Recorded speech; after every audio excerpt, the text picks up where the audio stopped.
কিষাণ নিউজৰ সমূহ দৰ্শকলৈ মই বিদ্যুৎ কুমাৰ ভূঞাই নমস্কাৰ জনাইছোঁ আৰু আৰম্ভ কৰিবলৈ লৈছোঁ আমাৰ সাক্ষাৎকাৰ ভিত্তিক বিশেষ অনুষ্ঠান কথা প্ৰসংগ। আজি মোৰ কথা প্ৰসংগৰ অতিথি অসমৰ বিশিষ্ট ঔপন্যাসিক শ্ৰদ্ধেয় ফণীন্দ্ৰ কুমাৰ দেৱ চৌধুৰী। ছাৰ, আপোনাক নমস্কাৰ জনাইছোঁ আৰু আমাৰ অনুষ্ঠানলৈ আদৰণি জনাইছোঁ। নমস্কাৰ। ফণীন্দ্ৰ দেৱ চৌধুৰীৰ বিষয়ে মই কিবা কোৱাটো বৰ ধৃষ্টতা হ'ব বুলি ভাবোঁ, কিন্তু মোৰ হাতত এখন কিতাপ আছে। এইখন হ'ল ফণীন্দ্ৰ কুমাৰ দেৱ চৌধুৰী উপন্যাস সমগ্ৰ। ইয়াতে এতিয়ালৈকে লিখা ছাৰৰ প্ৰায় গোটেইকেইখন উপন্যাস সংকলিত হৈছে।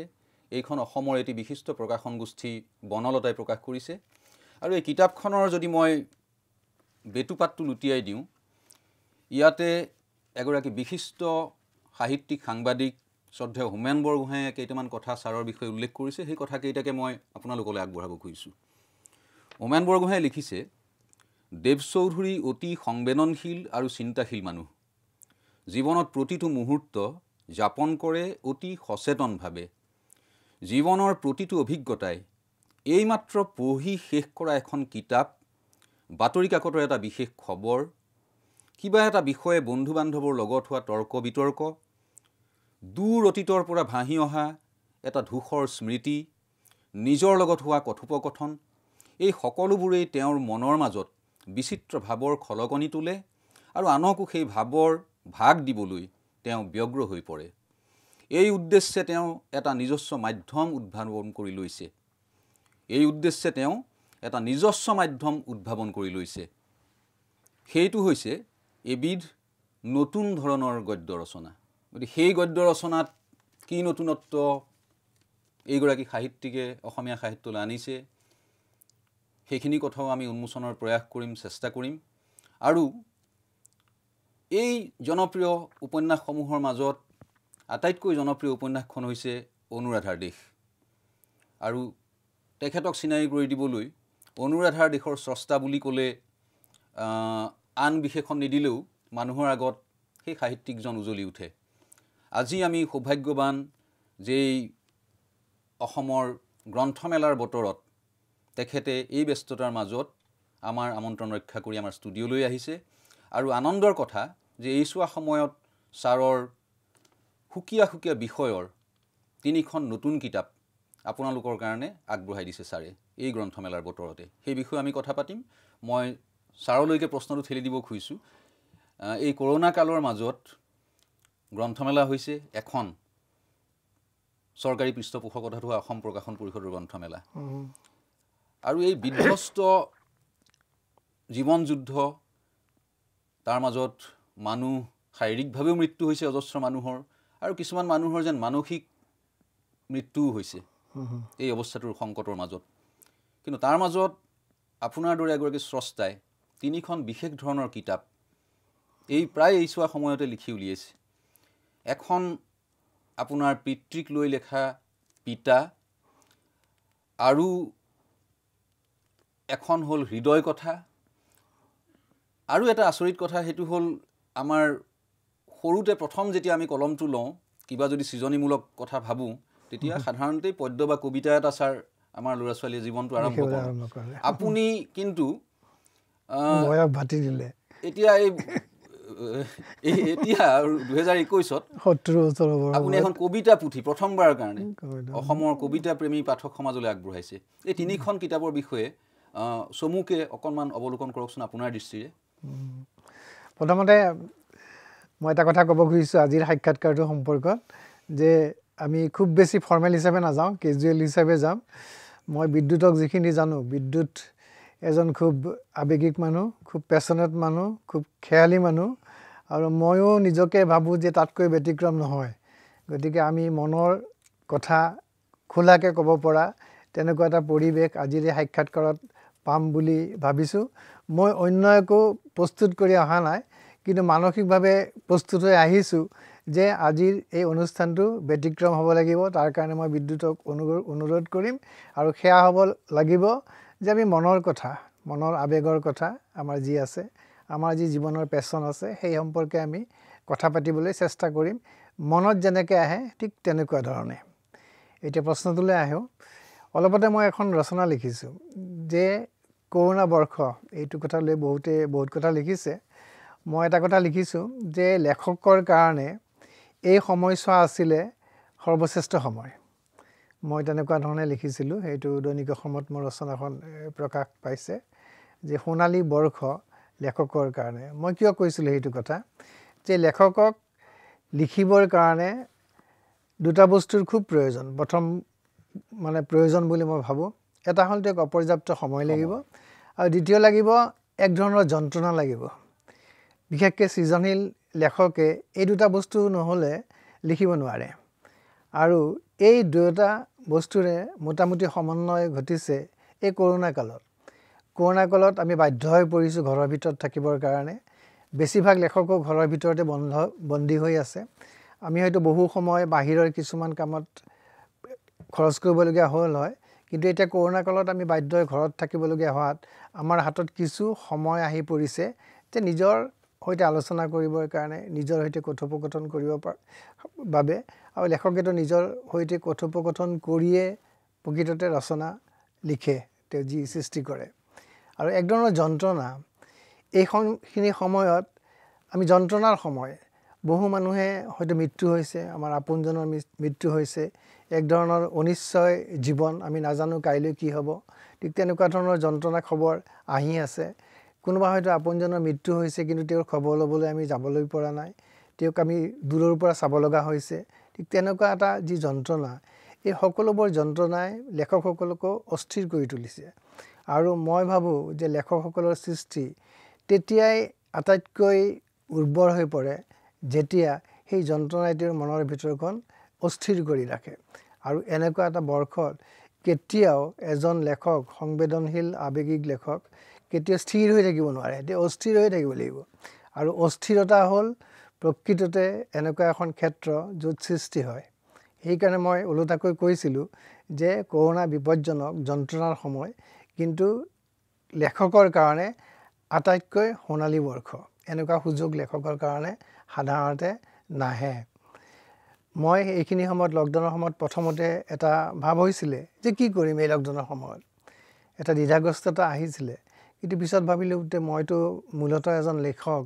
গতিকে লেখাৰ কামত মই নিজকে নিয়োগ নকৰোঁ কিয়। বাকী যি সহায় সহযোগ যাক যি কৰিব লাগে কিন্তু বিভিন্ন ক্ষেত্ৰত মই কৰিছোঁ নিজৰ সামৰ্থ্য অনুযায়ী। কিন্তু তাৰপিছত যিখিনি সময় আছে, যিহেতু মই লেখক, মই ভাবিলোঁ যে মই নিজৰ লিখিবলৈ কিছু চেষ্টা কৰোঁ। এইখিনি এটা শুধৰণি কৰি দিব খুজিছোঁ বিদ্যুতক, যে পিতা গ্ৰন্থখন আচলতে লকডাউনৰ সময়ত লিখা নহয়, লকডাউনৰ সময়ত প্ৰকাশহে হৈছে, লকডাউনৰ সময়ত লিখা নহয়, গতিকে তাৰ আগতে লিখা। কিন্তু বাকী যি দুখন গ্ৰন্থৰ এতিয়া মই কথা কৈছে, যে এখন হ'ল হৃদয় কথা,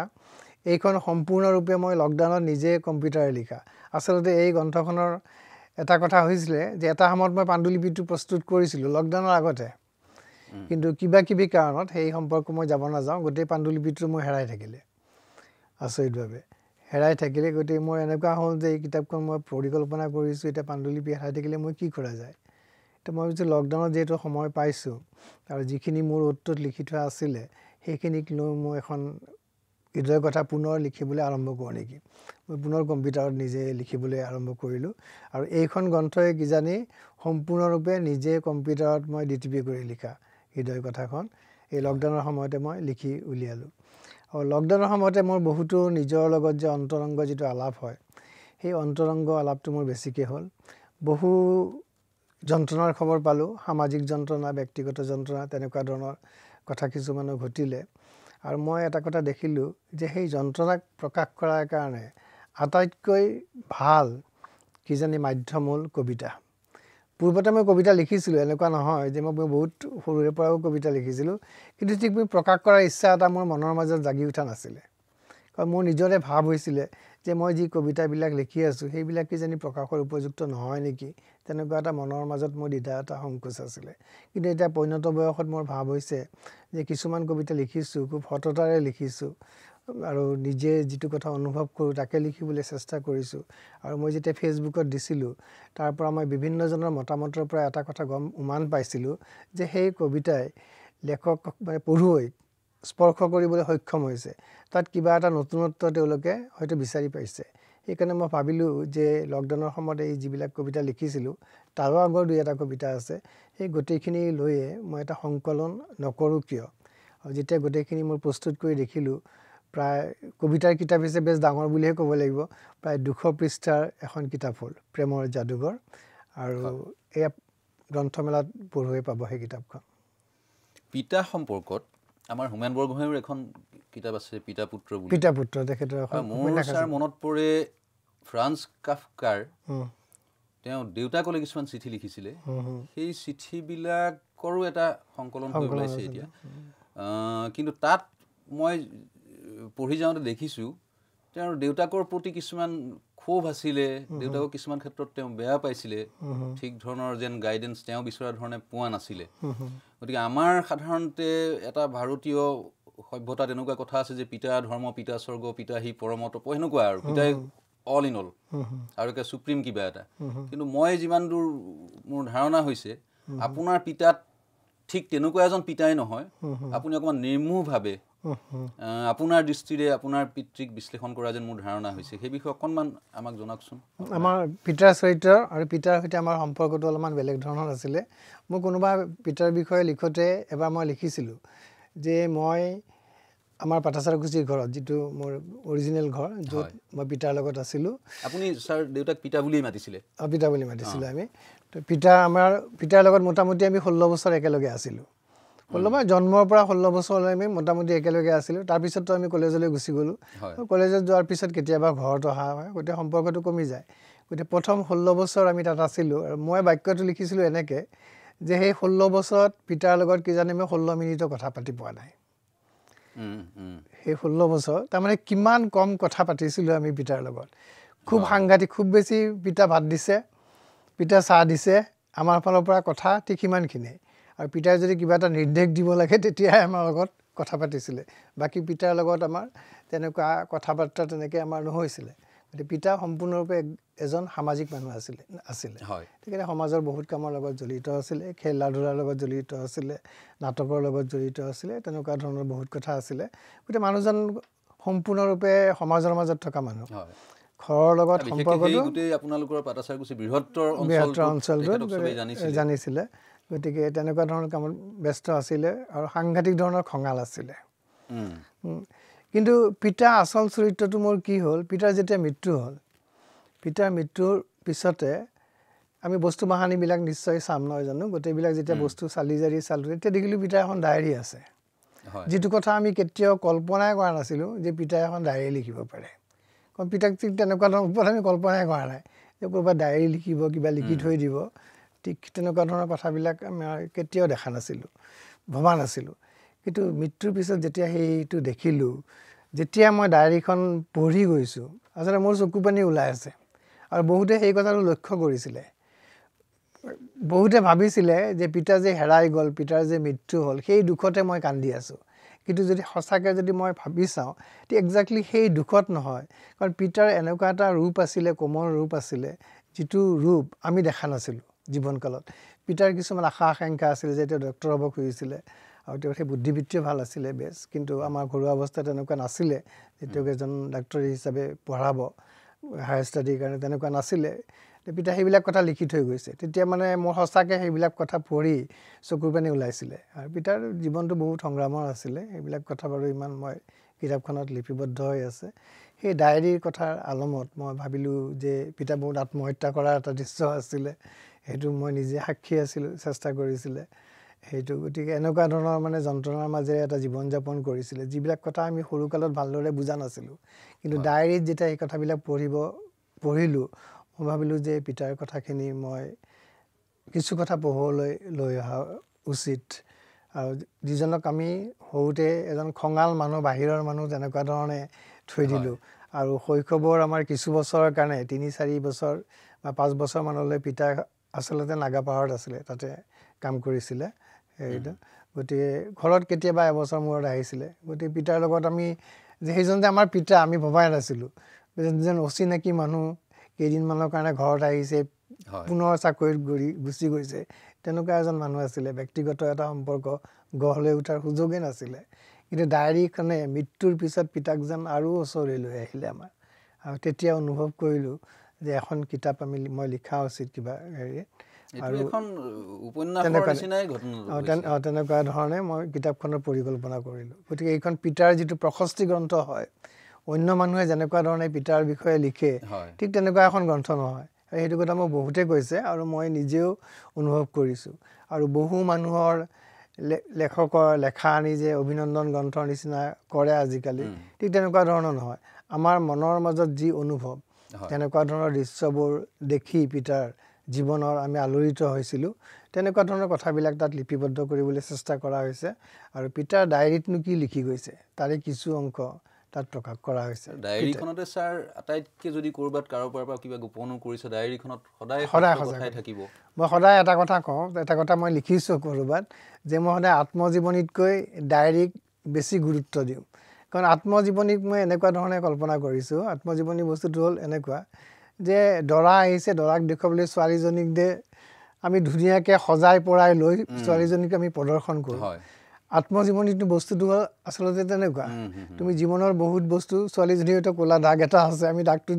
ঢাকি ৰাখোঁ নহয় জানো যেতিয়া দৰাৰ সন্মুখত আমি দেখুৱাবলৈ যাম ঠিক আত্মজীৱনী হ'ল তেনেকুৱা যে মানুহে নিজৰ এটা প্ৰশস্তি বা নিজৰ যিবিলাক দুৰ্বলতা আছে সেইবিলাক হয়তো আমি ঢাকি ৰাখিছোঁ প্ৰদৰ্শন কৰিব খুজিছোঁ এটা আমি ৰূপ এটা কল্পনা কৰিছোঁ সেই ৰূপত আমি নিজকে দাঙি ধৰিব খুজিছোঁ সেইটো হ'ল আত্মজীৱনী তাৰ ওপৰত মোৰ খুব এটা বিশ্বাস নাই মই বস্তুটো বিচাৰোঁ যে নিভাঁজ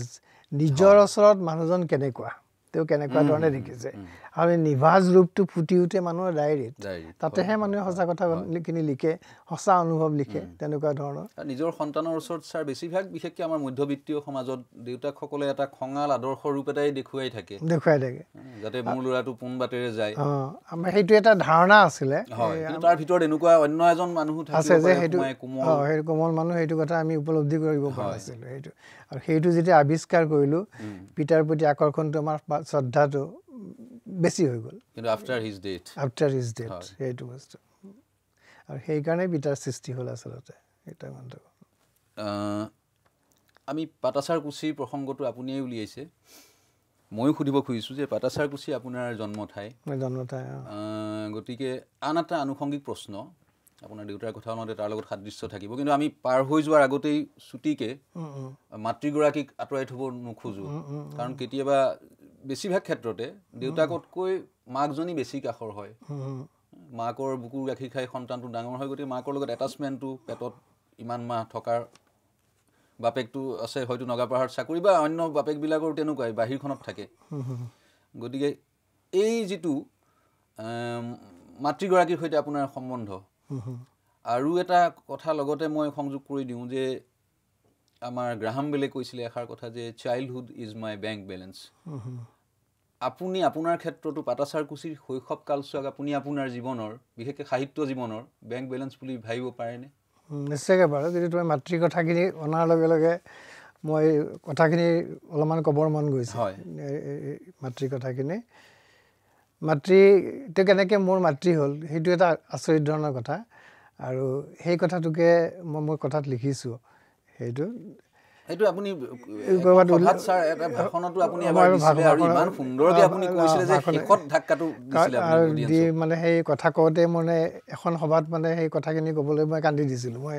তাৰপিছত মানে কথাখিনি মই ক'বই নোৱাৰিলোঁ মই ইমানে আৱেগিক হৈ গ'লোঁ সেইখিনি বহু আমাৰ দৰ্শকে হয়তো নাজানে সেইখিনি ছাৰ সেইখন আমি মিছ কৰিব তাৰমানে কথা মাতৃৰ কথা মই মাতৃ লীলাৱতী দেৱী তেওঁ গুৱাহাটীৰ আছিলে ইয়াতে চান্দমাৰীৰ আছিলে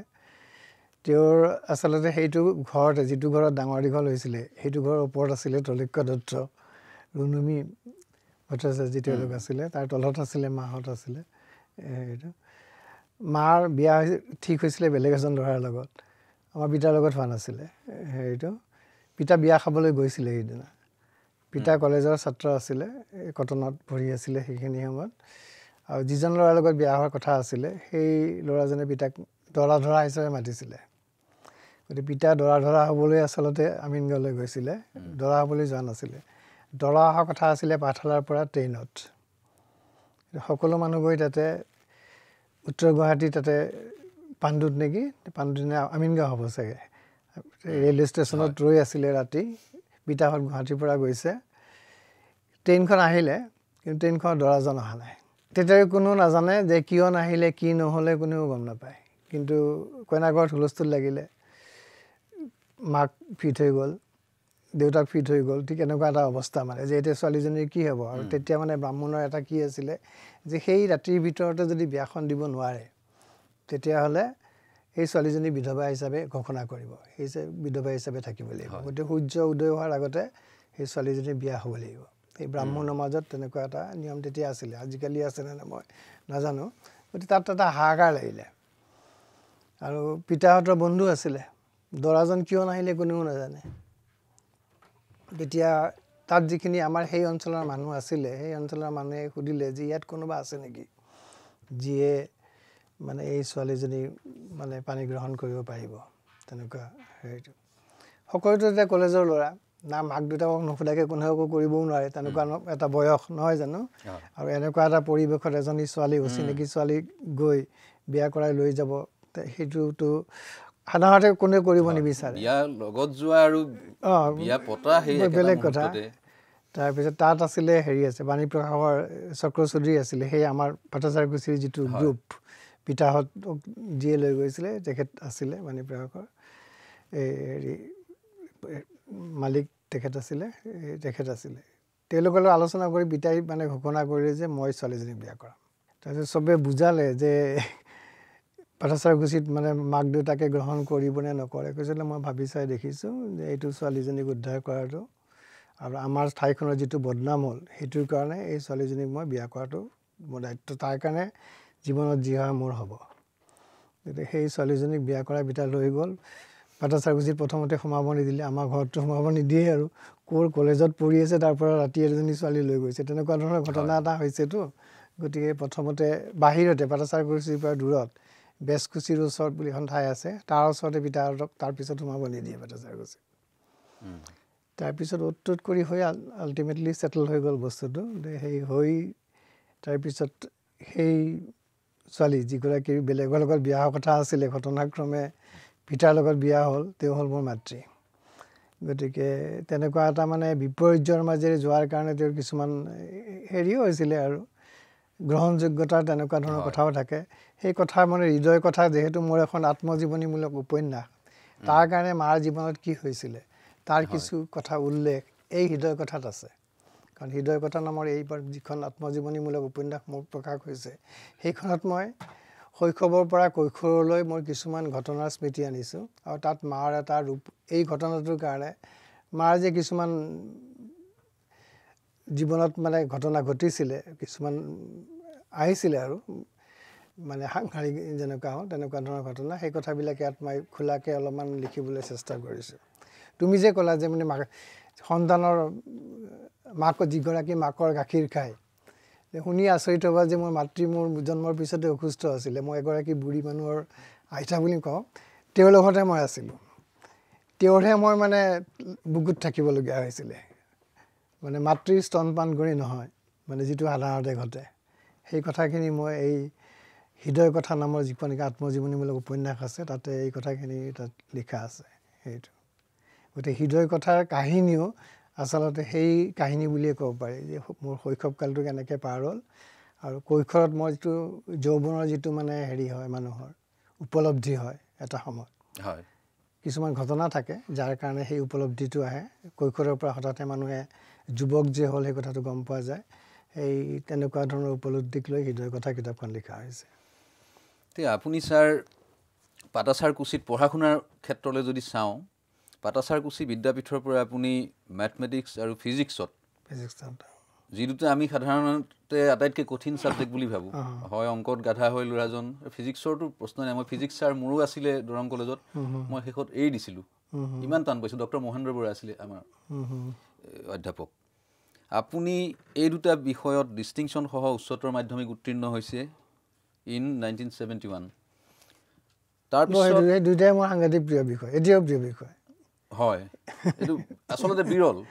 দুইটা বিষয় সাধাৰণতে নাপায় দুইটা সাংঘাতিক প্ৰিয় মোৰ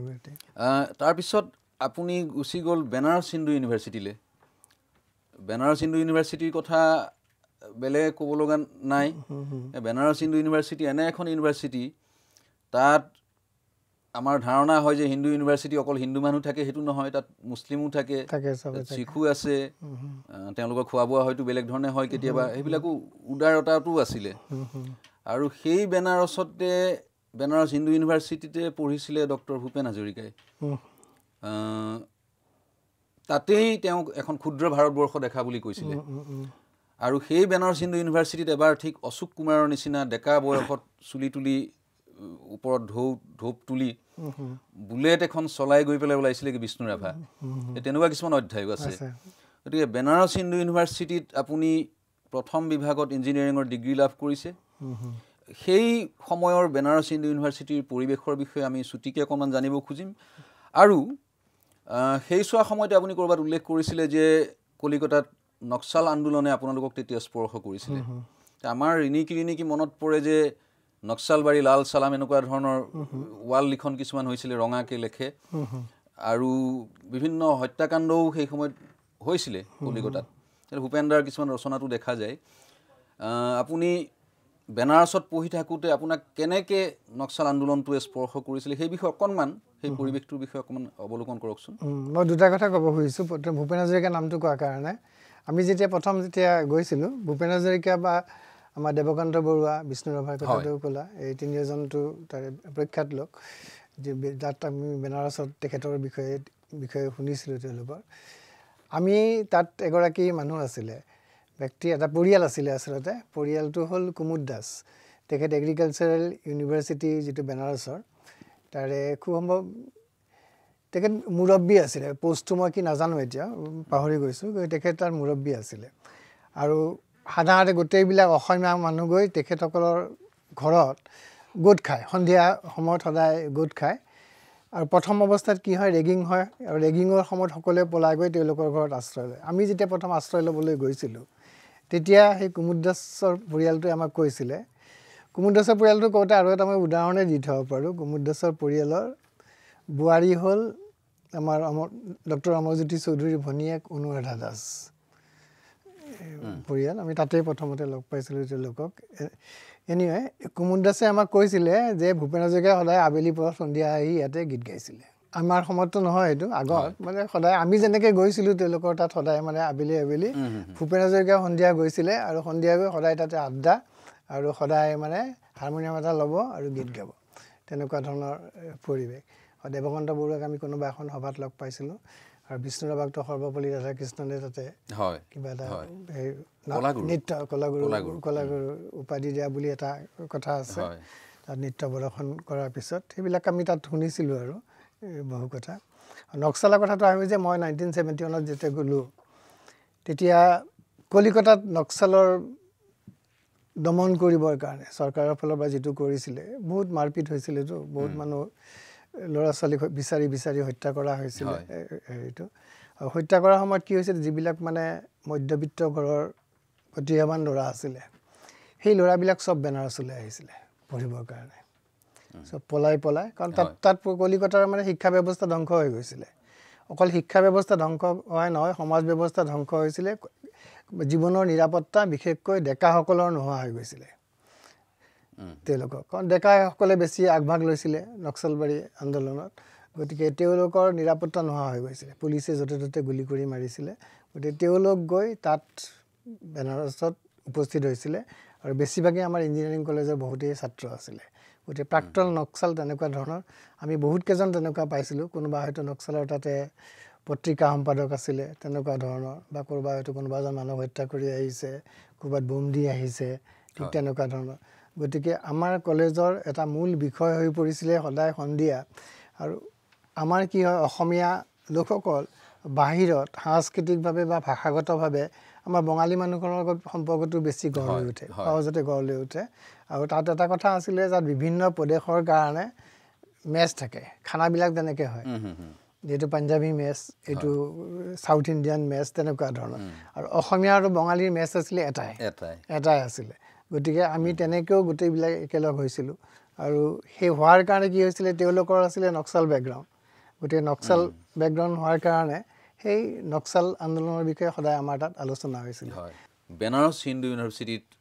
ছাৰে পঢ়ি থকা সময়ছোৱাত নক্সাল আন্দোলনৰ সময়ছোৱাৰ কথা দুটা ঘটনা মোৰ কাৰণে অলপমান গুৰুত্বপূৰ্ণ এইকাৰণে গুৰুত্বপূৰ্ণ যে মোক এটা নতুন দিশলৈ আলোকপাত কৰিবলৈ বিশ্লেষণ কৰিবলৈ মোৰ জীৱনত অলপমান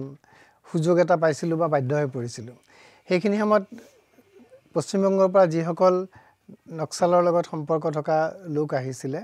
তেওঁলোকে ঠিক কৰিলে যে আমাৰ হোষ্টেলতে বুলি নহয় গোটেই বিশ্ববিদ্যালয়তে মাৰ্কচিজম লাৰ্ণিং ছ'চাইটি বুলি এটা ছ'চাইটি খুলিব তেওঁলোকে ঠিক কৰিলে আৰু সেইখিনি সময়ত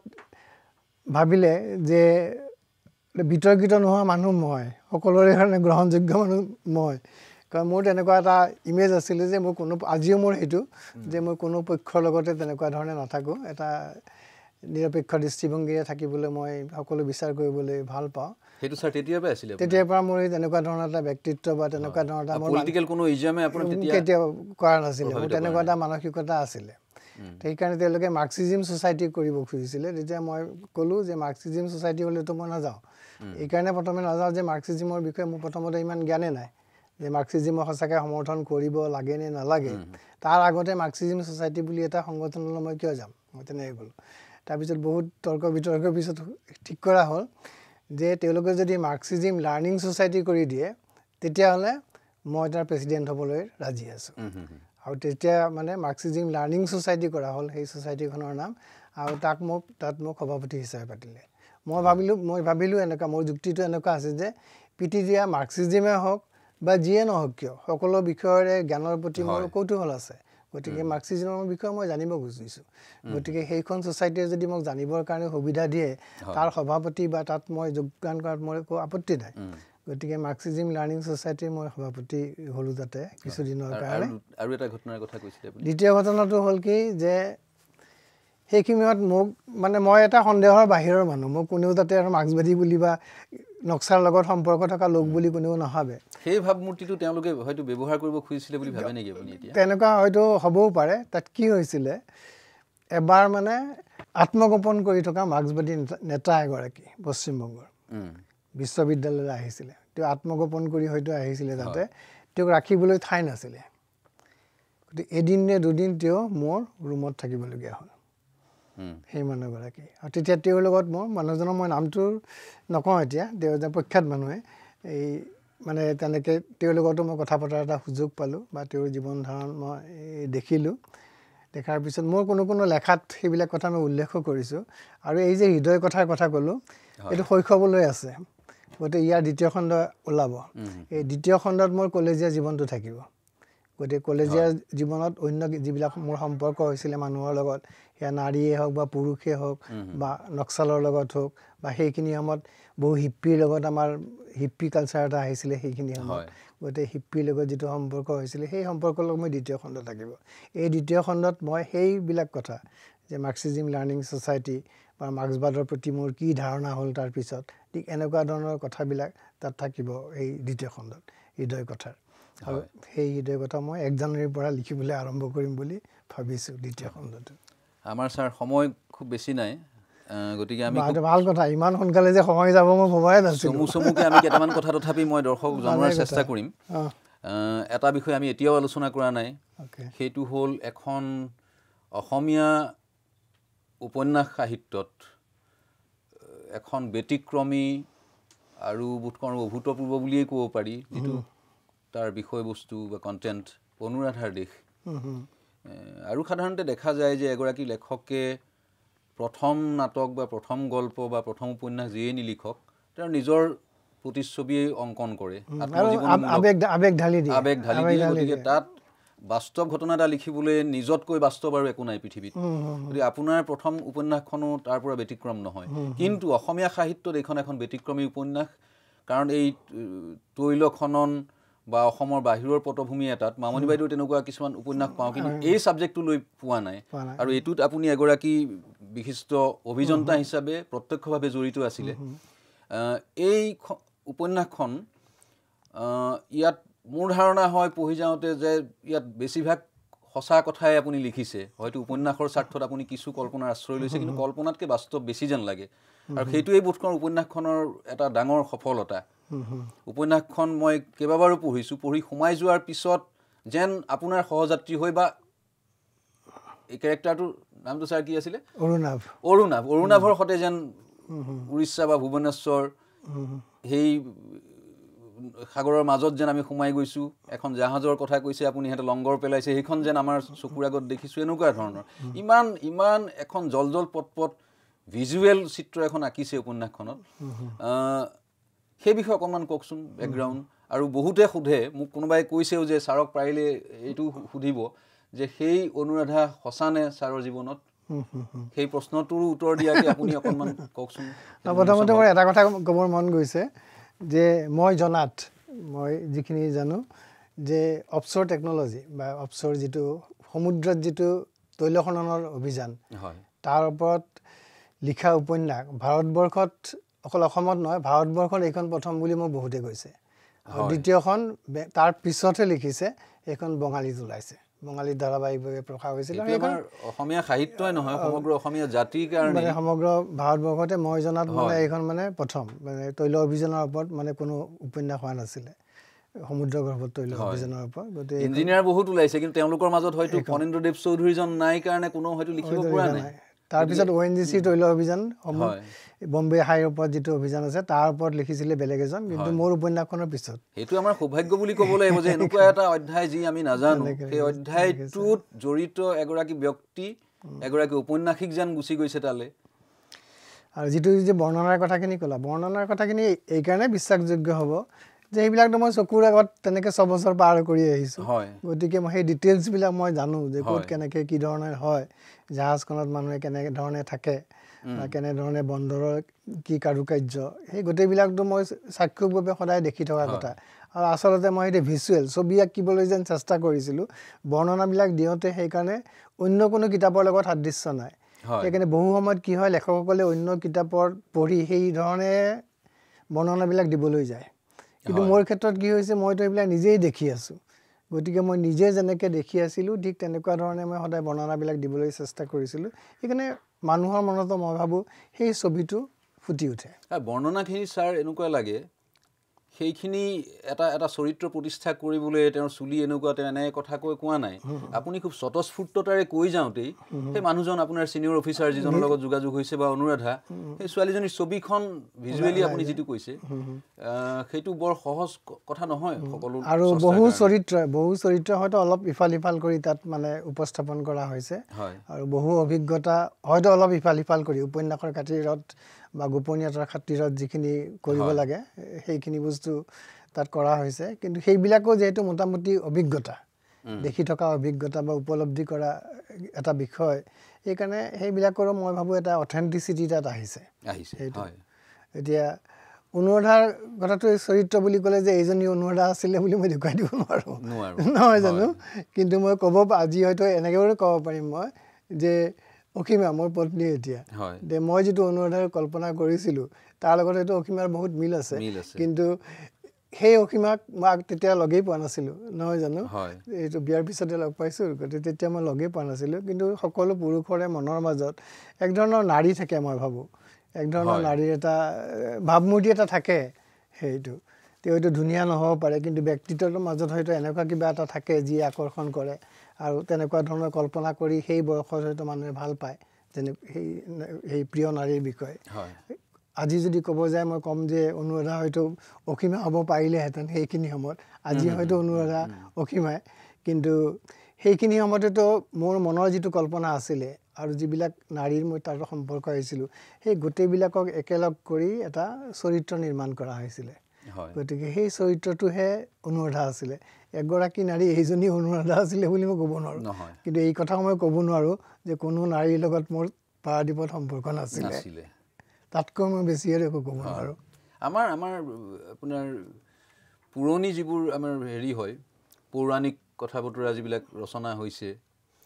সেইবিলাকতো কেতিয়াবা আমি শিৱৰ নাৰী ৰূপ এনেকুৱা ধৰণৰ তেতিয়াৰ পৰাও আমি দেখিছোঁ অংকন হৈ অহা ইয়াৰ পিছৰ প্ৰশ্নটো হ'ল আপোনাৰ অনুৰাধাৰ দেশৰ পিছত মোক ৰ'দ দিয়া এজনী নাটক কৰা ছোৱালী প্ৰেম আৰু নিষিদ্ধ অনুভৱ প্ৰেম আৰু যন্ত্ৰণা প্ৰেমৰ ঘৰ এইখিনি হ'ল প্ৰেম সম্পৰ্কীয় উপন্যাস এই কিতাপখনত এজনী নাটক কৰা ছোৱালী মোৰ অসীমাক লৈ লিখা এও নাটকৰে চলি আছিলে এওৰ জীৱনৰ কিছু কাহিনীক লৈয়ে এও বিয়াৰ পিছত মোক যিখিনি কৈছিলে তাৰ ওপৰত ভিত্তি কৰি লিখা এজনী নাটক কৰা ছোৱালী তাৰপিছত আপোনাৰ অকল নাৰী কেন্দ্ৰিক উপন্যাস বুলি আপুনি উল্লেখ কৰা এখন আছে পটভূমি নাৰী আৰু এখন হ'ল শিশু কন্যা তাৰপিছত আহিছে কালান্তৰ বুলি এটা চেপ্টাৰত ইয়াত দিয়া হৈছে সুগন্ধি পখিলাৰ পৃথিৱী এইটো সুগন্ধি পখিলা শব্দটো হিৰুডালেও মনত পৰে হিৰুডাৰ কিতাপখন তাৰপিছত আহিছে ইডিপাছ তাৰপিছত এখন হ'ল সত্যানুসন্ধান তেজ বুলি এটা চেপ্টাৰ কৰিছে আপুনি য'ত তেজ মৃত্যু ফেণ্টাচি আৰু মৃগয়া ভূমি বুলি 4খন উপন্যাস সংকলিত হৈছে এতিয়া ছাৰ মোৰ স্পষ্টকৈ আপোনাক সুধিব মন গৈছে এই যে প্ৰথম উপন্যাসখনত আপুনি যেটো প্ৰতিষ্ঠা লাভ কৰিলে অসমীয়া সাহিত্যত প্ৰকাশ হৈছিল ডক্টৰ ভবেন্দ্ৰনাথ শইকীয়া সম্পাদিত প্ৰান্তিক আৰু তেতিয়া আমাৰ অসম বা ভাৰততে নহয় ভাৰতৰ বাহিৰত থকা প্ৰবাসী অসমীয়া সকলেও ডাকযোগে প্ৰান্তিক পঢ়িবলৈ পাইছিলে আৰু তেওঁলোকে অনুৰাধাৰ দেশখন নিয়মীয়াকৈ পঢ়িবৰ কাৰণে এটা সময়ত নতুনকৈ প্ৰান্তিক গ্ৰাহক অন্তৰ্ভুক্তি হৈছিল গতিকে সেইটো এটা খুব উল্লেখযোগ্য কথা আমাৰ অসমীয়া সাহিত্যৰ কাৰণে কিন্তু বহু স্ৰষ্টাৰ দৰেই বা বহু আমাৰ ফিল্ম মেকাৰৰ দৰেই এটা কথা মোৰ মনলৈ আহিছে যে অনুৰাধাৰ দেশৰ পিছত আপুনি বিভিন্ন সৃষ্টি কৰি আহিছে কিন্তু অনুৰাধাৰ দেশৰ জনপ্ৰিয়তা বা প্ৰতিষ্ঠা অতিক্ৰম কৰিব পৰা ধৰণৰ সৃষ্টি আমি নাই পোৱা বুলি ভাবো নাই পোৱা বুলি সঁচা কথা বুলি মই ভাবো এইটো সঁচা ষ্টেটমেণ্ট মোৰ বিষয়ে মই ভাবো বহুতো কথা থাকে হয়তো তেনেকুৱা এখন উপন্যাসত মোৰ কি হৈছিলে মই পাৰাদীপত যেতিয়া আছিলোঁ হয় পাৰাদীপত কোনো সমাজৰ লগত মোৰ তেনেকুৱা সম্পৰ্ক নাছিলে গতিকে এটা বিচ্ছিন্ন জীৱন এটা মোটামুটি এটা বিচ্ছিন্ন জীৱন যদিও মানে নাবিক আছিলে বা এটা সীমিত পৰিসৰৰ কাৰ্যকলাপ আছিলে কিন্তু মানসিকভাৱে এটা বিচ্ছিন্ন সমাজৰ বাহিৰত কি ঘটিছে সেই সম্পৰ্কে কোনো ধৰণৰ বস্তু এটা স্পৰ্শ নকৰে গতিকে এটা বস্তু লালন পালন কৰি মনৰ মাজত গৈ থাকিব পাৰি ঠিক তেনেকুৱা এটা পৰিৱেশত সেই মোৰ উপন্যাসখন জন্ম হৈছিলে আৰু যিবিলাক অভিজ্ঞতাৰ কথা মোৰ মনত ঘটিছিলে বা যিবিলাক কথা মই অনুভৱ কৰিছিলোঁ সেইবিলাক প্ৰকাশ কৰা এটা অদমনীয় তাগিদা আছিলে সেইখিনি তাৰপিছত মই ঘূৰি আহিলোঁ অসমত যিখন অসমত ঘূৰি আহিলোঁ হঠাতে মই যেন এনেকুৱা এখন পৃথিৱীৰ লগত হঠাতে মানে মুখামুখি হ'লোঁ যিখন পৃথিৱী মই দেখা নাই কত কি ঘটনা ঘটিব ৰৈছে আজি লক্ষীপথাৰত বোলে কোনোবা গুলীয়াই মাৰিছে আজি বোলে অমুকত বোমা বিস্ফোৰণ হৈছে হাজাৰটা ঘটনা তেনেকুৱা ধৰণৰ বিক্ষিপ্ত বহুত ধৰণৰ ঘটনা ঘটিবলৈ আৰম্ভ কৰিলে আৰু এইবিলাকে মনৰ মাজত এটা ছাবজেক্টৰ এটা বিষয়ৰ ওপৰত কনচেনট্ৰেট কৰিবলৈ যে মই লালন পালন কৰি থাকিম তেনেকুৱা ধৰণৰ পৰিৱেশ অন্ততঃ মোৰ নোহোৱা হৈ গ'ল কাৰণ মোৰ ক্ষেত্ৰত কি হয় মই এইটো সদায় চেষ্টা কৰি আছোঁ কিন্তু এতিয়াও পৰা নাই যে সকলো ঘটনাই হোমেন বৰগোহাঁই ছাৰেও সেই কথাটো লিখিছে তাতে যে যিকোনো ঘটনাই মই সাংঘাতিক ধৰণে মোৰ মনত এটা সৃষ্টি কৰে সেইটো কিবা এটা মানে জোকাৰণি এটা সৃষ্টি কৰে ইয়াত এটা ঘটনা ঘটিছে সেইটো ঘটনা মই কিবা এটা ভাবিবলৈ আৰম্ভ কৰিছোঁ মই জোকাৰণি সৃষ্টি হ'ল কালি হয়তো ডিব্ৰুগড় বেলেগ এটা ঘটনা ঘটিলে সেই ঘটনাটো আহি বেলেগ এটা ঘটনা সেইটোৱে এটা জোকাৰণি সৃষ্টি কৰিলে এই যে এটা বিক্ষিপ্ত জীৱন এটা আৰম্ভ হৈ গ'ল তাত তেনেকুৱা এখন উপন্যাসৰ যেন মানসিক স্থিতি নোহোৱা হৈ গ'ল আৰু মোৰ নিজৰে এটা ধাৰণা যে মোৰ লেখক হ'বলৈ কোনো চিৰিয়াছ মানে সাংঘাতিক ধৰণৰ ইচ্ছা নাই মই কোনোদিনে ভবা নাই যে মই লেখক হ'ম বুলি মই সঁচাকৈ আজিও মই ভবা নাই মোৰ সেই যে অভিলাষ কেতিয়াও নাই লিখি সেই বিষয়ে মই এখন মানে ধাৰাবাহিকভাৱে মোৰ অভিজ্ঞতাৰ কথা মই লিখিব বিচাৰিছোঁ তাতে মই এটা খণ্ড পঠাই দিছিলোঁ পঠাই দি মই লিখিছিলোঁ যে আপোনালোকে যদি প্ৰকাশ কৰিম বুলি কয় তেতিয়া মই বাকী খণ্ডবিলাক লিখিম মই তেনেকৈ দি পঠাই দিছোঁ নহ'লে নিলিখোঁ আৰু কাৰণ মই লেখক হোৱাৰ একো তাগিদাও নাই গতিকে মই তেনেকৈ পঠাই দিছিলোঁ পঠাই দিওঁতে মোক প্ৰদীপ দাই ফোন কৰিলে যে তেতিয়াতো আপুনি বুলি কয় যে আপোনাৰ এইখিনি চিনাকি নাছিলে আমাৰ সাক্ষক পৰিচয় নাছিলে যে আপোনাৰ এইখন শইকীয়া ছাৰে চাইছে আৰু শইকীয়া ছাৰে কৈছে যে ইয়াত এখন উপন্যাসৰ সমল আছে গতিকে আপুনি এটা কাম কৰিব পাৰিব নেকি যে গুৱাহাটীত আহিব পাৰিব নেকি এবাৰ শইকীয়া ছাৰৰ লগত কথা পাতিবৰ কাৰণে গতিকে তেতিয়া আপুনি দুলীয়াজানত নেকি মই দুলীয়াজানত সেইটো আৰু সেইখিনি সময়তো আজি নিচিনাতো যাতায়াত ইমান সহজ নাছিলে নহয় জানো ইমান সহজ নাছিলে আৰু টেলিফোন ইমান সহজ নাছিলে আজিহে মোবাইল আছে সেইখিনি সময়ততো মোবাইল নাছিলে গতিকে তথাপি মই ঠিক কৰিলোঁ যে আমি গুৱাহাটী আহিম মই মোৰ বন্ধু এজনৰ গাড়ী আছিলে এই বন্ধুৰ গাড়ীতে আমি দুজন ৰাতিপুৱা গুচি আহিলোঁ ভূপেন শইকীয়া ছাৰৰ লগত এটা এপইণ্টমেণ্ট হ'ল তেতিয়া তেওঁ ক'লে যে এইটো ভ্ৰমণ কাহিনী হিচাপে আমি কিয় মই ভাবিছোঁ কাৰণ মই যিটো দেখিছোঁ যিটো ষ্টাইলত লিখা আছে হৈছে ইয়াতে সেই ষ্টাইলত লিখিলে এইখনটো এখন খুব ভাল উপন্যাস হ'ব সেইকাৰণে গতিকে উপন্যাস হিচাপে লিখিলে বেছি ভাল হ'ব আৰু যদি তুমি যদি উপন্যাস হিচাপে লিখিব বিচৰা তেতিয়াহ'লে আমি অহা মাহৰ পৰা এখন ষ্টাৰ্ট কৰি দিম তেনেকৈ ক'লে মোৰ হাতত মানে সময় নাই 15-20 দিন পিছত মানে তেওঁলোকে আৰম্ভ কৰিব কাৰণ আগৰ উপন্যাসখন শেষ হৈ গৈছে গতিকে মই গৈ সেই এটা চেপ্টাৰ লিখোঁ সেইটো যোৱাৰ পিছত মই পঢ়াৰ পিছত দ্বিতীয় খণ্ডটো লিখোঁ তেনেকৈ উপন্যাসখন লিখা হ'ল আৰু কিছু পৰামৰ্শ শইকীয়া ছাৰে দিছিলে মই পাতনিত উল্লেখ কৰিছোঁ অনুৰাধৰ দেশৰ তেখেতে কেইবাটাও খুটি নাটি আইডিয়া মোক দিছিলে যে এনেকুৱা ধৰণে উপন্যাসখন লিখিলে ভাল হ'ব এনেকুৱা বিষয়বস্তুৰ ওপৰত চকু দিলে ভাল হ'ব এইবিলাক এতিয়া ছাৰ আমি সময় যেহেতু কমি আহিছে তথাপিও এটা বিষয় মোৰ মনলৈ আহিছে আপোনাৰ সৈতে পাতিবলৈ দুটা বিষয় পাতিম তাৰে প্ৰথমটো হৈছে আপুনি দীৰ্ঘদিন নহ'লেও এছোৱা সময় আপুনি প্ৰত্যক্ষ সাংবাদিকতাৰ সৈতেও জড়িত হৈ পৰিছে এখন দৈনিক কাগজত আপুনি কেইবছৰ কাম কৰিলে 2 বছৰ নেকি মই নিজে 2 বছৰমান কাম কৰিলে আৰু সেই সময়ত আপুনি কাগজখনৰ প্ৰথম পৃষ্ঠাত এটি নিজৰ আছুতীয়া স্তম্ভ লেখা লিখিছিলে সাংবাদিকতাৰ অভিজ্ঞতা অকণমান কওকচোন চমুকে সাংবাদিক মই হঠাতে যোৱা আচলতে মই কোনোদিন কল্পনা কৰা নাছিলোঁ যে মই সাংবাদিক হ'বলৈ যাম বা কোনো কাকতৰ সম্পাদনাৰ দায়িত্ব ল'ম তেনেকুৱা ধৰণৰ কথা মই কেতিয়াও ভবা নাছিলোঁ অৱসৰৰ পিছত গুৱাহাটীত আহিলোঁ আৰু কাকতলীয়ভাৱে একেদিনাই মই 2টা টেলিফোন পালোঁ 2খন কাকতৰ পৰা যে 2খন কাকততে মোক মানে বিচাৰিছে তেনেকুৱা ধৰণে লিখিলে মই দুখন দৈনিক কাগজ 2খনে দৈনিক কাগজ 2খনে প্ৰখ্যাত কাকত একেদিনাই আহিছে 2টা মানে ইমান মানে কাকতলীয় কথা যে একেদিনাই 2খন আহিছে সেইটো এখনৰ কিজানি ৰাতিপুৱা আহিছে এখনত ইভিনিঙত আহিছে সন্ধিয়া মই আচৰিত হ'লোঁ যে একেদিনাই নাম হ'লেও কোনো কথা বাৰ্তা আছে আৰু তুমিতো জানাই মই সাধাৰণতে কোনো এইবিলাক মই অ'ত গৈ সাংঘাতিক ধৰণে চিনাকি হৈ নুফুৰোঁ মই তেনেকুৱা ধৰণৰ এটা মানে নেটৱৰ্কিং নাই এতিয়াও নাই বা আগতেও নাছিলে গতিকে মোক তেনেকুৱা গুৱাহাটীত জাষ্ট আহিছোঁ সেই কথা হয়তো মোৰ মানে কিছুমান বন্ধুৱে জানে এই 2খনে ক'লে যে এখন নিয়মীয়া বাৰ্তা আৰু এখন অন্য সেইখনৰ প্ৰখ্যাত দৈনিক মই নামটো নকওঁ আৰু যিহেতু সেইটো তাৰপিছত মোৰ হাতত মোক ক'লে যে মই সময় লাগিব ভাবি চাবৰ কাৰণে মই সেইটো কথা ভবাই নাই মানে ক'ত হেৰি কৰিম প্ৰথমতেতো সেই ৰাতিপুৱা যিটো টেলিফোন পালোঁ সেইটো ভাবিলোঁ যে সোমাওঁ নে নসোমাওঁ তেনেকুৱা এটা ধৰণৰ কথা ভাবি থাকিলোঁ দ্বিতীয়খন অহাৰ পিছত মই ভাবিলোঁ যদি লওঁ মই কোনখন লওঁ তেনেকুৱা এটা ধাৰণা মোৰ মনত আহিলে প্ৰশ্ন এটা দ্বন্দ্ব এটা সৃষ্টি হ'ল আৰু নিয়মীয়া বাৰ্তা মই বেকগ্ৰাউণ্ডটো অকণমান জানিছিলোঁ যে হিমন্ত বিশ্ব শৰ্মা হয়তো ডাইৰেক্টলি নাই কিন্তু আমিতো জানো যে তেখেতৰ পত্নী আছে আৰু পত্নী আছে মানে হিমন্ত বিশ্ব শৰ্মাও আছে তেনেকুৱা ধৰণৰ এটা ভাৱ গতিকে এটা অলৰেডি এটা তাত কালাৰ এটা আছে সেইটো যে এইখনত যোৱা মোৰ উচিত হ'ব জানো তেনেকুৱা এটা মই ডাইলেমাত মানে পৰিলোঁ কিন্তু পিছত মই ভাবিলোঁ যিহেতু মোৰ এইবিলাকৰ কোনো ক্ষেত্ৰত মানে একো ধৰণৰ পক্ষপাতিত্ব কাৰো প্ৰতিয়ে নাই ফাৰ্ষ্ট কাম ফাৰ্ষ্ট চাৰ্ভ বুলি এটা কথা থাকে নিয়মীয়া বাৰ্তা ফোনটো যিহেতু প্ৰথমতে আহিছিলে ৰাতিপুৱাই আহিছিলে মই বোলো হ'ব নিয়মীয়া বাৰ্তাখনকে যোগদান কৰি চাওঁচোন কেনেকুৱা হয় বুলি গতিকে তাত মই যোগদান কৰিলোঁ আৰু এটা কথা মই সেই 2 বছৰত উপলব্ধি কৰিলোঁ এটা কথা যে সাংবাদিকে মোক মানে মোৰ ইণ্টাৰেষ্ট থকা এটা বিষয় নহয় সেইটো কথাই মই তাত মানে মোৰ আটাইতকৈ ডাঙৰ উপলব্ধি হ'ল সেইটো যে সাংবাদিকতা মোৰ মানে ভাল পোৱা বিষয় এটা নহয় কিন্তু প্ৰথম কলমৰ যিটো লেখা প্ৰথম পৃষ্ঠাত ওলাইছিলে সেইটো আপুনি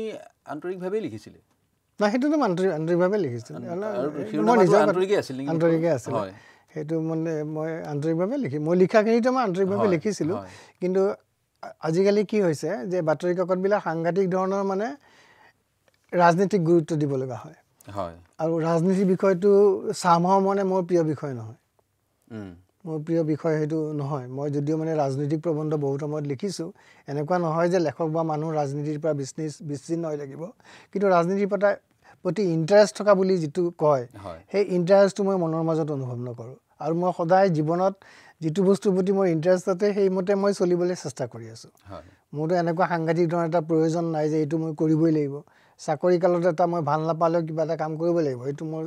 এটা নিজৰ জীৱিকাৰ এটা চাকৰি আছিলে কিন্তু ৰিটায়াৰমেণ্টৰ পিছততো সেইটো মোৰ এটা বাধ্যবাধকতা নাই যে এইটো মই কৰিবই লাগিব বুলি গতিকে যিমানখিনি সময় পাৰোঁ যিটো কামত মই এটা আনন্দ পাওঁ যিটো কামৰ প্ৰতি মই এটা মানসিক আকৰ্ষণ অনুভৱ কৰোঁ তেনেকুৱাত মই যাবলৈ ভাল পাম আৰু সেই কথাটো সাংবাদিকতাত ভাল পাম নে নাপাম সেই কথাটো যোৱাৰ আগলৈকে মই জনা নাছিলোঁ এটা ৰোমাঞ্চকৰ যাত্ৰা বুলি ভাবি আছিলোঁ কিন্তু যোগদান কৰাৰ পিছত মই লাহে লাহে লাহে লাহে মোৰ ধাৰণা হ'ল যে এই ক্ষেত্ৰখন মোৰ নহয় এইটো কিন্তু সেইছোৱা সময়ত আপুনি যিকেইটা স্তম্ভলেখা লিখিছে তাত আন বিভিন্ন সৃজনীমূলক লেখকতকৈ আপোনাৰ বিষয়বস্তুৰ বৈচিত্ৰ্য বেছি আছিলে আপুনি বিষয়বস্তু আৰু মই উপস্থাপনো মই ভাবিছিলোঁ উপস্থাপনটো মানে বেলেগ ধৰণৰ ৰাজনৈতিক বিষয়ো আহিছে তাত ৰাজনৈতিক বিষয় বহুত আহিছে আৰু কিন্তু অকণ ব্যতিক্ৰমী লেখা আছিলে ব্যতিক্ৰমী ধৰণে মই লিখিবলৈ মোৰ জীৱনত মই সদায় এটা কথা চেষ্টা কৰি আছোঁ যে যিটো কথা সকলোৱে কৈ থাকে সেইটো কথা মই নকওঁ সেইটো কথা চবে যদি কৈ আছে মোৰনো আকৌ লিখিবলৈ কি দৰকাৰ মই তেনেকুৱা ধৰণে ভাবোঁ আনকি বহুত বিষয়ত মোক যেতিয়া বাতৰি কাকতৰ পৰা বা কোনোবা টিভি চেনেলে ফোন কৰে তেতিয়া মই সেইটো কথাই কওঁ আৰু সেইকাৰণে মই এটা ব্যতিক্ৰমী ধৰণে যদি কিবা সঁচাকৈ ক'বলগীয়া কথা আছে যিখিনি কথা অইনে কোৱা নাই সেইখিনি কথা মই ক'বলৈ চেষ্টা কৰিছিলোঁ হয় আপোনাৰ জীৱ জন্তুৰ প্ৰতি প্ৰীতি অকল আপোনাৰে নহয় আপোনাৰ ঘৰখনৰ আপোনাৰ সন্তানৰো সকলোৰে সেইটো এতিয়া ছ'চিয়েল মিডিয়া যিসকলে ব্যৱহাৰ কৰে তেওঁলোকে ভালকৈ জানে চমুকে শেষত আপোনাৰ 3গৰাকী সুযোগ্যা জীয়ৰী মই আপোনাৰ মুখেৰে ইহঁতৰ নামকেইটা ডাঙৰজনী উপাসনা ইহঁত এতিয়া প্ৰতিষ্ঠিত নিজৰ ঠাইত সিহঁতৰ বিষয়ে অকণমান আপুনি আমাৰ দৰ্শকক জনাওক আৰু এই কুকুৰৰ প্ৰতি ভাল পোৱা আপোনাৰ ঘৰত এতিয়াও পিংকি বুলি এজনী মৰম লগা কুকুৰ আছে অকণমান তাৰ বিষয়েও কওকচোন কুকুৰৰ প্ৰতি আমাৰ ঘৰখনত যিটো আহিলে যে প্ৰেম আহিলে মই ভাবোঁ সেইটোৰ কাৰণে আমি আটাইতকৈ বেছি কৃতিত্ব দিব লাগিব অসীমে মানুহ আৰু কুকুৰৰ মাজত একো পাৰ্থক্য বিচাৰি নাপায় পাৰ্থক্য বিচাৰি নাপায় মানে মানুহতকৈ কুকুৰক ওপৰত ৰাখে আৰু নিজেও কয় যে মই আচলতে মই কুকুৰ বুলি মাতিলে মোক বেছি ভাল পাম মানুহ বুলি মোক স্বীকৃতি দিয়াতকৈ কুকুৰ বুলি স্বীকৃতি দিলে মই বেছি ভাল পাম কুকুৰৰ আৱেগৰ সৈতে যেনেধৰণে তেওঁ জড়িত আৰু তাত ইমানেই সততা আছে ইমানেই পেচন আছে আৰু ইমানেই তেওঁ তাৰ কাৰণে ত্যাগ স্বীকাৰ কৰিছে যে সেই কথাটোৱে লাহে লাহে আমাৰ গোটেই পৰিয়ালকে স্পৰ্শ কৰিবলৈ আৰম্ভ কৰিলে আমি বাটৰ কুকুৰ আনি ঘৰত ৰাখিছোঁ ঘৰত ৰাখি আমি চিকিৎসা কৰাইছোঁ অপাৰেশ্যন কৰাইছোঁ তাত কেতিয়াবা হয়তো আমি বিভিন্ন ধৰণৰ চেলাইন দিবলগীয়া হৈছে গোটেই লকডাউনৰ পিৰিয়ডত এও বিশেষকৈ আমাৰ ঘৰতে ৰন্ধা বঢ়া হৈছে আমি 6 মাইললৈকে যিমানখিনি কুকুৰ আছিলে গোটেইবিলাককে খানা আমি যোগান ধৰিছোঁ আমাৰ ইয়াৰ লগত মানে কোনো NGO হিচাপে নহয় আমাৰ ব্যক্তিগতভাৱে যে আমি নিজৰ পকেটৰ পইচাৰে আমি সদায় কুকুৰক চিকিৎসা কৰাই আছোঁ সেইটো তেনেকুৱা ধৰণৰ কামবিলাক চলি আছে আৰু এইবিলাক কথা আমাৰ ছোৱালীকেইজনী দেখি আছে তেওঁলোক এতিয়া গোটেই 3জনী ছোৱালীয়ে বাহিৰত থাকে গোটেই বাহিৰত থাকোঁতে এই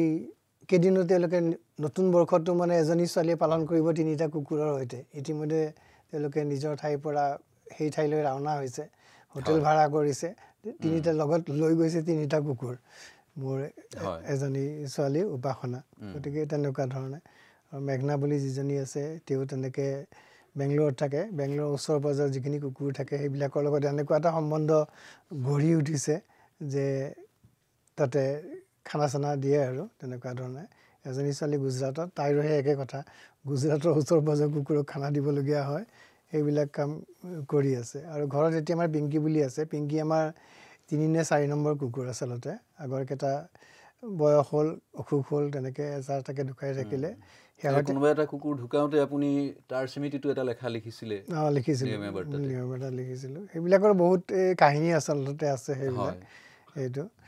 সমাধিস্থ কৰা হৈছিলে সেইটোক লৈ মই এটা লিখিছিলোঁ এতিয়া পিংকি আছে পিংকি ৰাস্তাৰ কুকুৰ আছিলে ৰাস্তাৰ কুকুৰ মানে বেলেগ এঘৰ মানুহৰ তাত আছিলে কিন্তু পিংকিৰ এনেকুৱা এটা ৰোগ হ'ল ঘাঁ হৈ গ'ল গোটেইবিলাক তেতিয়া মালিকে এৰি দিলে দি ৰাস্তাত পেলাই থৈ গ'ল তেতিয়া ৰাস্তাৰ পৰা আনি আমি চিকিৎসা কৰালোঁ চিকিৎসা কৰি অপাৰেশ্যন কৰাবলগীয়া হ'ল অপাৰেশ্যন কৰাৰ সময়ত চেলাইন টেলাইন দিবৰ কাৰণে আমি ঘৰতে ৰাখিবলগীয়া হ'ল তাতে ডক্টৰ আহি চেলাইন দিয়ে আৰু তাৰপিছত যেতিয়া সুস্থ হৈ গ'ল তেতিয়া পিংকিয়ে আমাক এনেকুৱা ধৰণে আদৰি ল'লে যে আমিও মানে সেই আৱেগিক সম্পৰ্কটো আমাৰ লগত ৰৈ গ'ল আৰু এতিয়া মানে পিংকি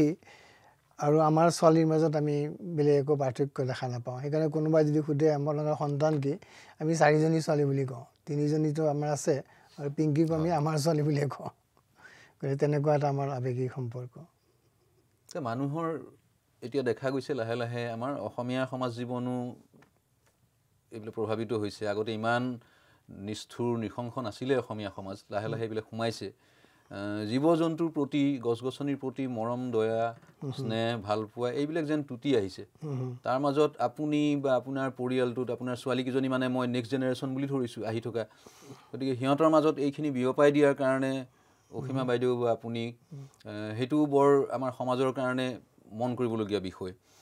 মই শেষত ছাৰ আমাৰ সময় শেষ হৈছে মই শেষত আপোনাক এটা প্ৰশ্নই সোধোঁ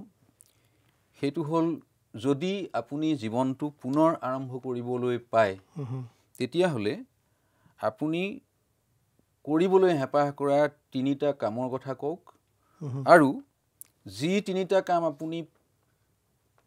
পুনৰ জীৱনটোত কেতিয়াও পুনৰাবৃত্তি কৰিব নোখোজিব এইটো বহুত টান প্ৰশ্ন কৰিলা তুমি শেষৰ প্ৰশ্নটো বহুত টান হ'ল এটা কথা হ'ল মই ভাবোঁ যে মই জীৱনত ইমানেই অযথা সময় নষ্ট কৰিছোঁ আৰু ইমানেই নকৰিবলগীয়া কাম কৰি জীৱনটো ধ্বংস কৰিছোঁ মোৰ মাজে মাজে এইটো এটা ভাৱ হয় যে বহুত কাম মই কৰিছোঁ যিবিলাক মই কেতিয়াও কৰিব নালাগিছিলে এনেকুৱা কিছুমান ঘটনাৰ লগত মই মানে ব্যক্তিগতভাৱে মানসিকভাৱে জড়িত হৈ জীৱনটোত যন্ত্ৰণা পাইছোঁ যাৰ পৰা মই এতিয়াও মুক্ত হ'ব পৰা নাই তেনেকুৱা কথাবিলাকৰ লগত মই জড়িত নহ'বলৈ হ'লে ভাল পাম যিকোনো এটা সম্পৰ্ক কৰাৰ ক্ষেত্ৰত মই বহুত ভাবি চিন্তি কৰিম এতিয়া যেনেকুৱা ধৰণে কৰিছোঁ ঠিক তেনেকুৱা ধৰণে নকৰোঁ আৰু এটা কথা ভাবিছোঁ মই যে জীৱনত কি হয় যে বহুত ইচ্ছা থাকিলে মানে কাম কৰিব নোৱাৰে বহুত সীমাবদ্ধতাৰ কাৰণে হয়তো বহুত কাম কৰা নাযায় কিন্তু মই এটা কথা ভাবোঁ যে কাম কৰিবলৈ হ'লে মই খুব এটা সহজ সৰল জীৱন যাপন কৰিবলৈ ভাল পাম খুব এটা সহজ সৰল জীৱন তেনেকুৱা ধৰণৰ জীৱন এটা যাপন কৰিবলৈ ভাল পাম এতিয়া হয়তো মোৰ কি হ'ল জীৱিকাৰ কাৰণে বা যিয়ে নহওক মোটামুটি মই অল ইণ্ডিয়াত গৈ যোগদান কৰিবলগীয়া হ'ল চাকৰি এটা কৰিব লগা হ'ল চাকৰি কৰাৰ ক্ষেত্ৰত হয়তো মই আৰ্থিক হ'ল যে মই জীৱনটো ভালদৰে চলিলে কিন্তু মই ভাবোঁ যে মোৰ মানসিকভাৱে সেইবিলাক কামৰ কাৰণে বিলাকো মই যেনেকৈ সাংবাদিকতাৰ ক্ষেত্ৰত অনুভৱ কৰোঁ মই তাতো মোৰ ভাৱ হয় যে ক'ৰবাত যেন মোৰ স্বাধীনতা মই নিজে এটা খুব স্বাধীন হিচাপে থাকিব বিচাৰোঁ সেই স্বাধীনতা যেন ক'ৰবাত মোৰ হস্তক্ষেপ হৈছে অকণমান বহেমিয়ান লাইফ মই তেনেকুৱা ধৰণৰ এটা মই জীৱন মানে মই পচন্দ কৰোঁ যে মোক এটা ভাল ঘৰ নালাগে অঘৰীয়ে সময় থাকোঁ ফুটপাথতে থাকোঁ প্লেটফৰ্মতে থাকোঁ ক'ৰবাত যে মই যাতে নিজৰ মতে থাকিব পাৰোঁ মোৰ তেনেকুৱা ধৰণৰ এটা মই জীৱন যাপন কৰিব পাৰিলে মই আটাইতকৈ ভাল পাম আৰু সেইটোৰ কাৰণে যিবিলাক কৰিব লাগে মই তাৰ কাৰণে চেষ্টা কৰিম মই যদি এটা জীৱন পাওঁ ধন্যবাদ ছাৰ আমি বহুখিনি কথা পাতিলোঁ কিন্তু বহুখিনি কথা পাতিবলৈ থাকি গ'ল এজন ক্ৰিয়েটিভ ৰাইটাৰৰ পৰা জানিব লগা বহুত কথাই আছিলে মই সাজু হৈ আহিছিলোঁ কিন্তু সময়ে নক'লে বিশেষকৈ মই বেছি কথা কৈ দিলোঁ নেকি নাই কোৱা আপুনি আপোনাৰ কথাখিনি উলিয়াবৰ কাৰণেই মাতিছিলোঁ আৰু এটা কথা হ'ল এই যে দুটা জীৱন এজন লেখক জীৱন আৰু এজন ইঞ্জিনিয়াৰ কোনটো জীৱনে আপোনাক বেছি সুখী কৰিছে বুলি যদি সোধোঁ সেই প্ৰশ্নটো মোৰ সুধিবলৈ থাকিলে এটা শব্দতে কওকচোন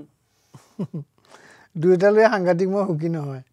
লেখক হিচাপে মই সুখী বুলি সাংঘাতিক ক'ব নোৱাৰোঁ যিটো চাকৰিৰে আপুনি জীৱন কটাইছে মই কিবা এটা সন্ধানতে আছোঁ যিটো কিবা এটা সন্ধানত আছোঁ যিটো মই এতিয়া অনুৰাধাৰ দেশে আপোনাক প্ৰতিষ্ঠা দিছে সেই লেখক জীৱনটো আৰু সেই অভিযন্তাৰ জীৱনটো এই এটালৈও ফণীন্দ্ৰ কুমাৰ দেৱ চৌধুৰী সুখী নহয় এইটো এটা ডাঙৰ কথা উন্মোচন কৰিছে তেখেতে আজিৰ এই অনুষ্ঠানত যি নহওক ছাৰ